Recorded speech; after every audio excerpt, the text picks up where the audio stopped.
डोंबिवलीमध्ये विश्वविक्रम तिरंगा रॅली काढण्यात आली। 15,000 विद्यार्थी आणि हजारो नागरिक यामध्ये सहभागी झालेले आहेत। खासदार श्रीकांत शिंदेंकडून तिरंगा रॅलीचं आयोजन करण्यात आले। 100हून अधिक सामाजिक संस्थांचाही यामध्ये सहभाग आहे।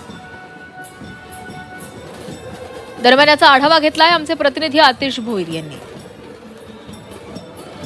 स्वातंत्र्य दिनानिमित्त आज डोंबिवलीमध्ये अशी भव्य अशी जी आहे ती रॅली काढण्यात आलेली आहे। 35,000 स्क्वेअर फीटची जी आहे ती रॅली जी आहे ती काढण्यात आलेली आहे। डोंबिवलीच्या छत्रपती शिवाजी महाराज चौकापासून या रॅलीचं जे आहे आयोजन आहे ते करण्यात आले आहे। तिरंगा रॅली अशी ही असणार आहे। तिरंगा रॅली जी आहे विश्व विक्रम घडूयात असं जे आहे आज जे आहे संकल्पना जी आहे डॉक्टर श्रीकांत शिंदे यांच्या माध्यमातून जी आहे ती करण्यात आलेली आहे।